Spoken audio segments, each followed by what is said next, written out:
before starting every presentation, no matter what the topic would be, we always start with a picture. In this case, it's a graphical image, and I always ask the audience, what do you see? And there is usually a prize for the most creative answer.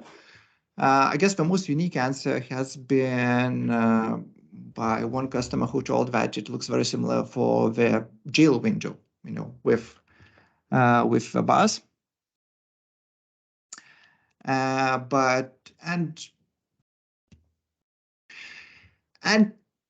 the truth is that there can be many different answers for what you see here, but we're looking for the one which more or less relates to the logistics.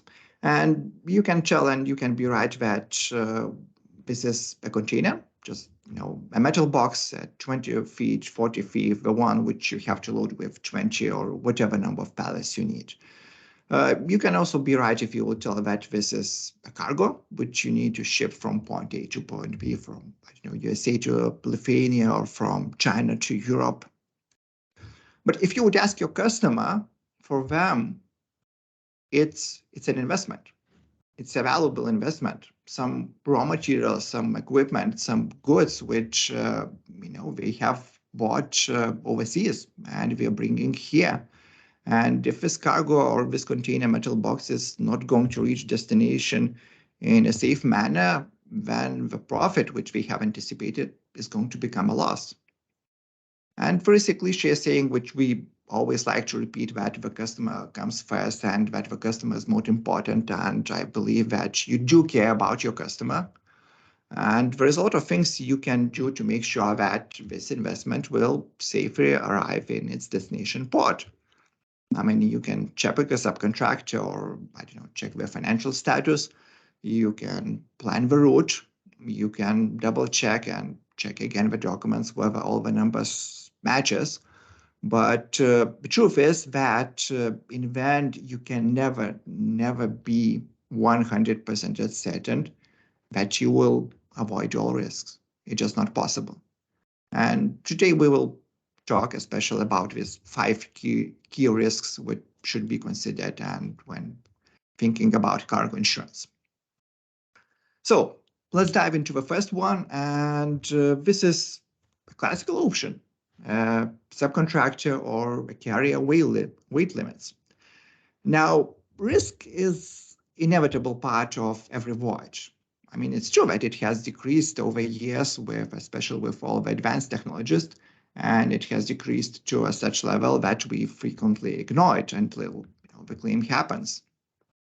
But the truth is that the value of your customer's cargo is usually not 100 or not 1,000 euros. It's usually 100,000 euros, and in most cases, it will even exceed the carrier's liability limits. I mean, the carrier's liability limits have been introduced basically to save a trucking company or the hauler in case they will lose the valuable shipment of your customer and just not to go bankrupt.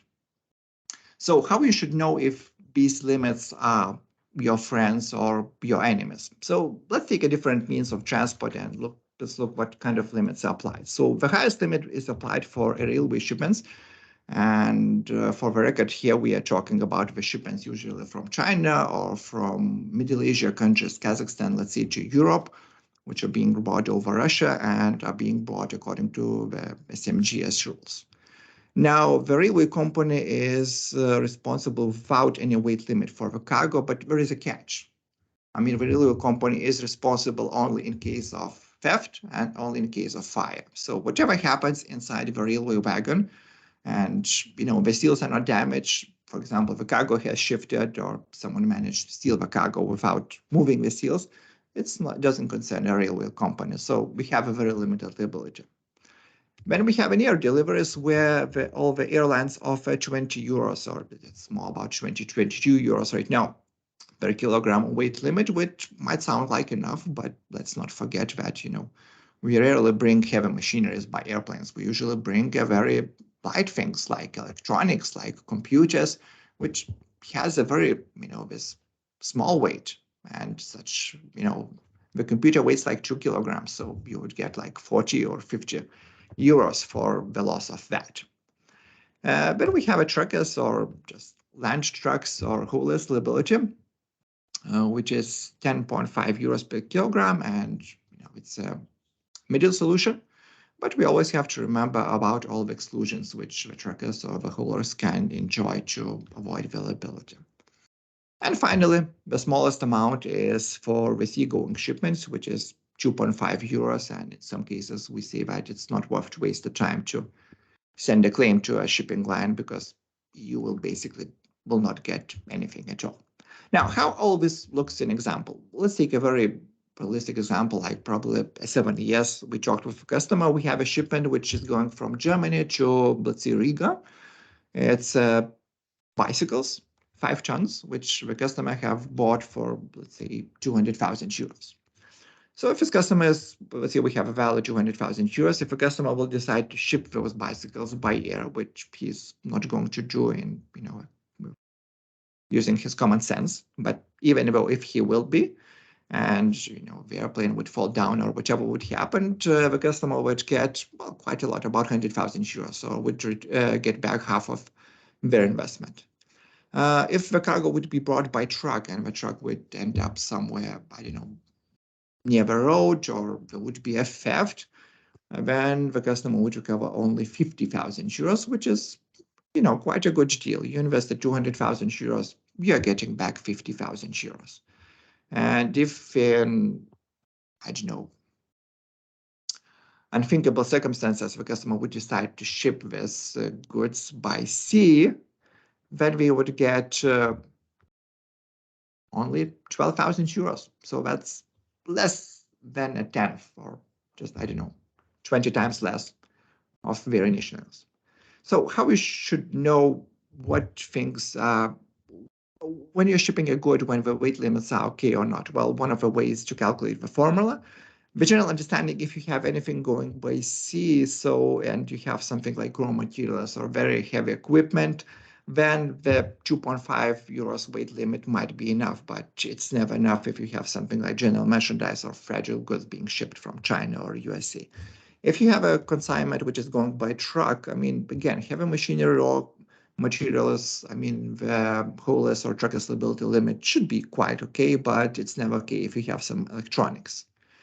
If you go by air, general merchandise really should be enough, the weight limit or liability limit offered by airlines, but if you have anything by electronics or something very light, you'll be getting only a fraction of what you could get. And for railways, for raw materials, it's okay. For anything else, it's not. So there are different types of transport have developed in different pace, and all this led, as you see, to different legal regimes which are being applied, and this, frankly speaking, doesn't secure the cargo owner's right to fair settlements. But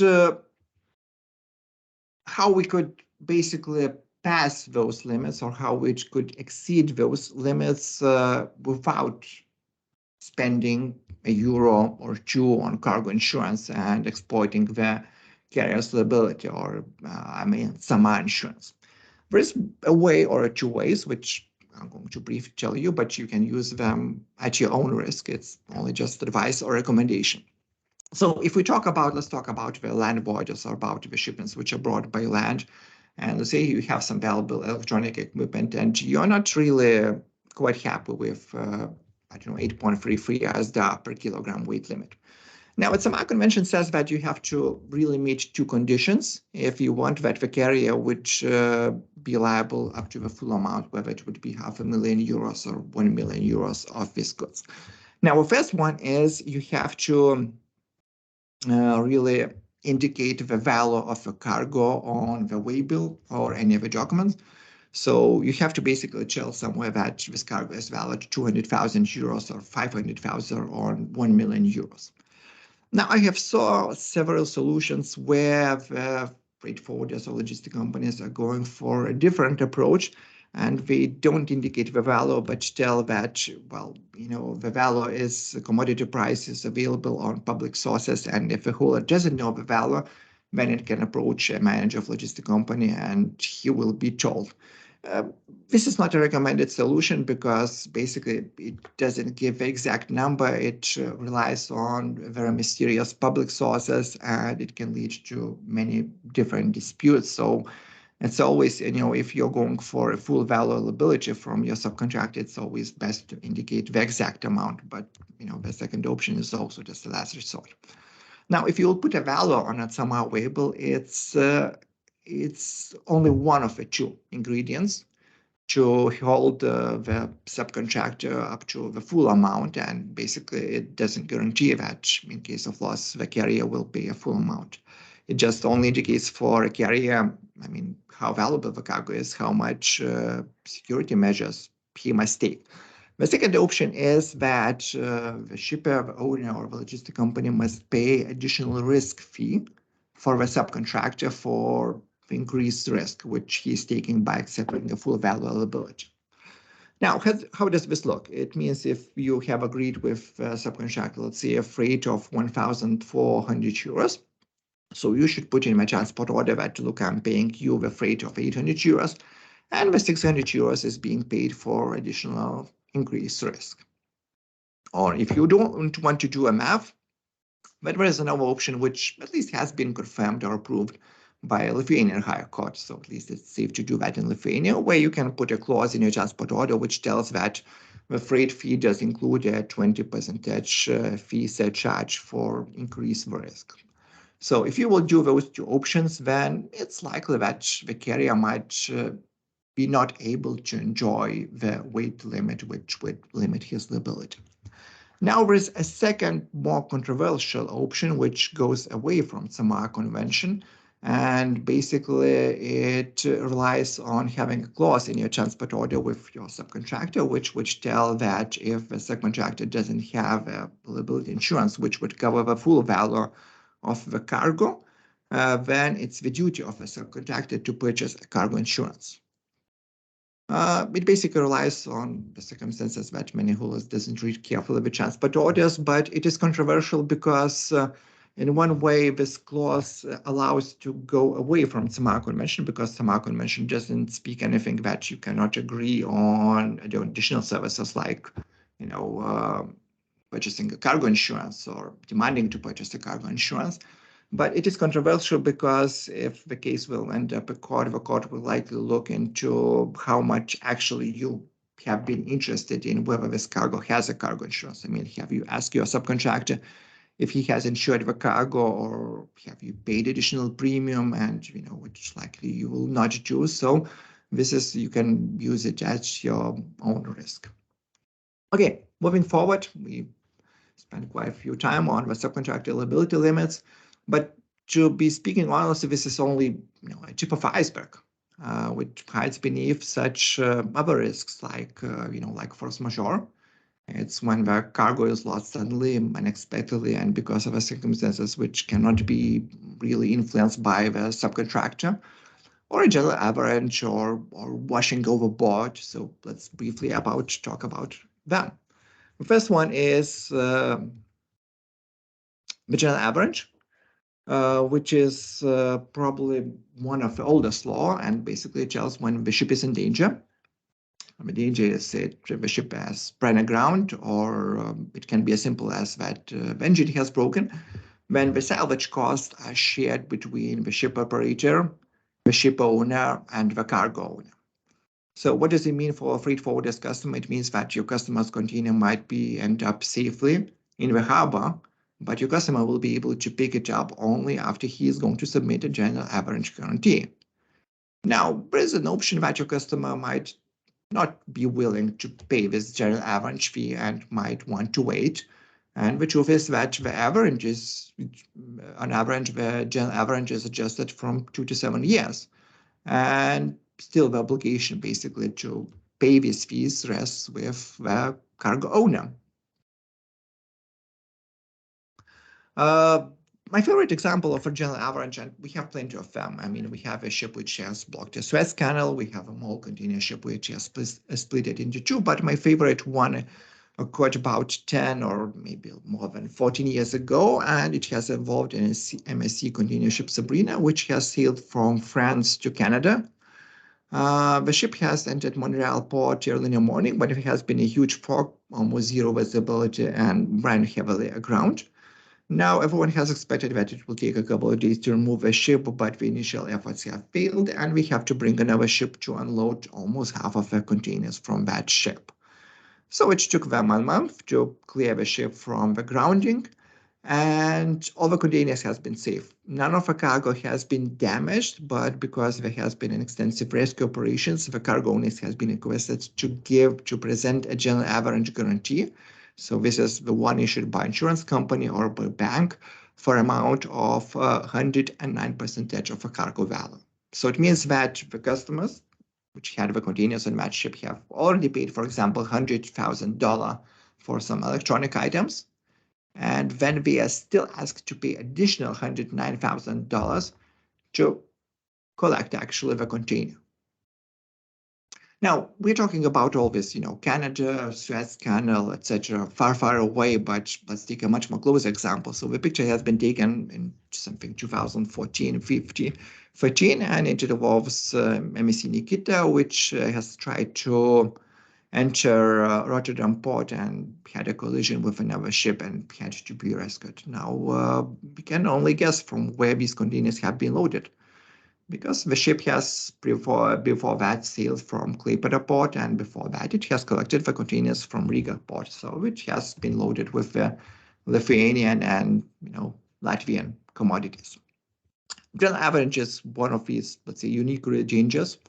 Another one is washing overboard, and the numbers are not very impressive. Every year, it's accounted that about on average 10,000 containers are lost overboard. Now, it's a lot, but when you consider that, the shipping lines brings about 100 millions or even billions of containers every year, so this is just a fraction number.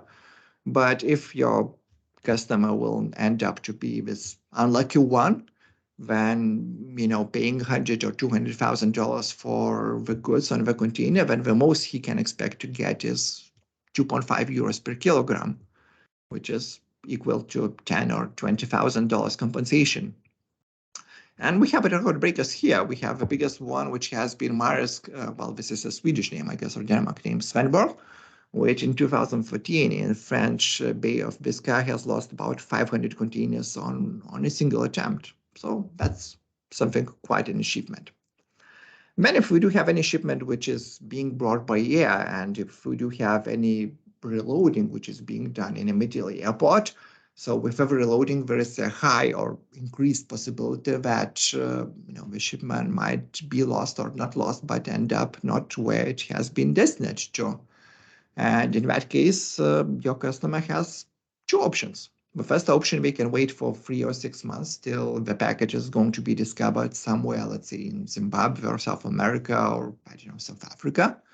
Or he can accept 19 euros per kilogram or now 20 euros per kilogram compensation from airline. But as we talked before, usually the commodities which are shipped by air includes very light electronic item, etc., which doesn't have a lot of weight in that case.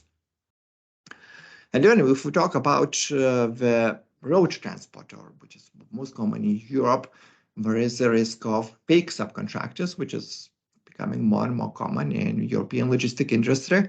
And there's a lot that the freight forwarder can do to identify a fake subcontractor or a phantom hauler, a phantom carrier. But there are schemes when you can do check as much as you want, and you can never be sure that you're talking to a criminal. And I guess one of the most painful ones is, let's say we have a logistics chain, supply chain, where we have a shipper which employs a freight forwarder. Let's say it's your company. And you do employ, without knowing, a criminal who employs a hauler. So the whole thing looks like that. So there is a shipper who employs a freight forwarder to bring the goods. Now a freight forwarder places an ad in an online freight exchange, which is being seen by a criminal, which pretends acting as a hauler employee and accepts the shipment. Then the criminal employs a hauler to actually bring the goods, the same which he is impersonating. And the freight forwarder checks actually the documents, which the criminal passes the hauler's license, the hauler's liability insurance, and etc.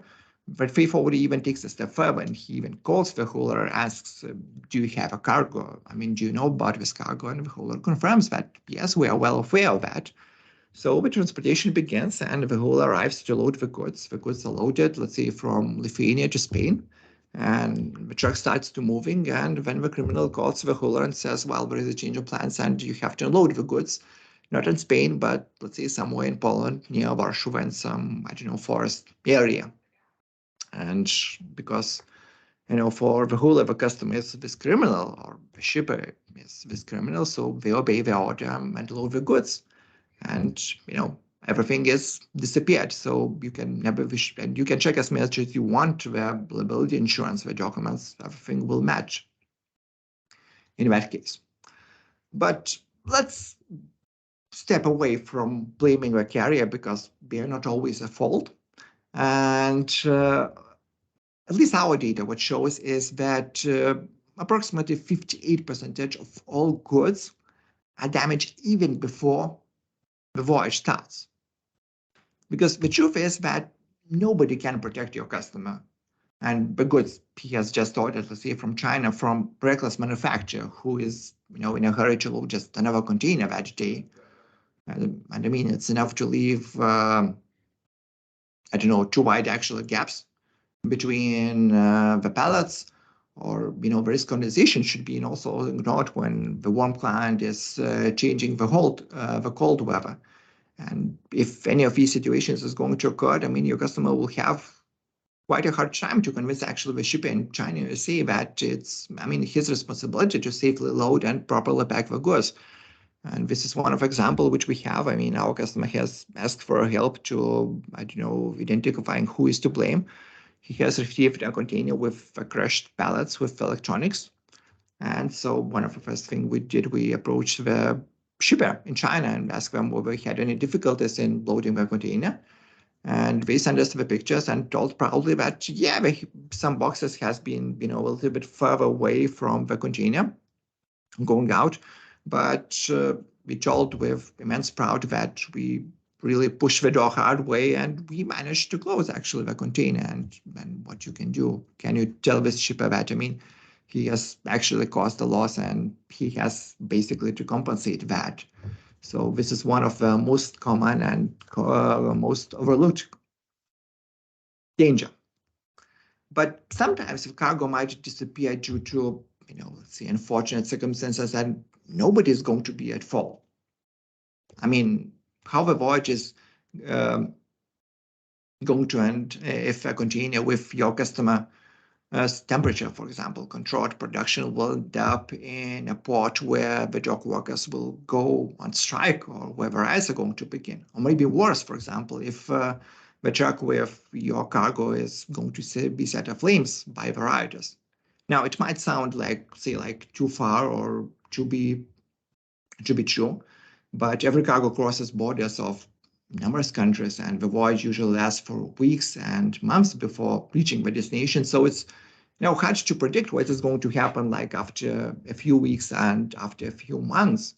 And even if we talk about the countries and let's say the same names like Turkey, China, Russia, France, Egypt, or even Thailand, which are very common destinations for, consignees or loading points for shippers, are all among the top 30 locations by the number of tourist events, which has happened actually last year. So one of the solutions for that is institute cargo clauses or cargo insurance, but you have to be aware that the standard institute cargo clauses does exclude war and terrorism events from its coverage.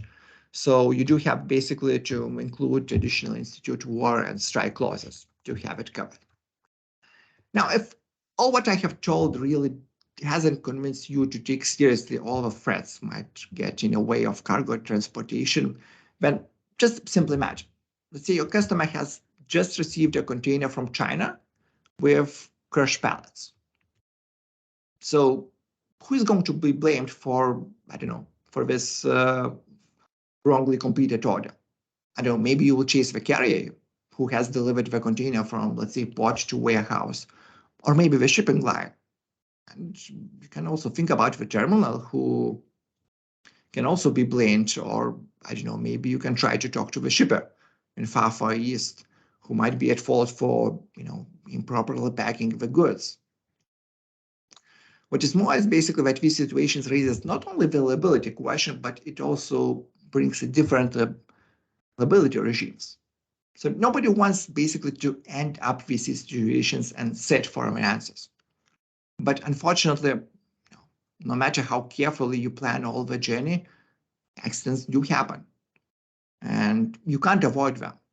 But you can prepare your customer by suggestion for him to consider insuring cargo. And this is not going to help to avoid the accident, but it will minimize the losses.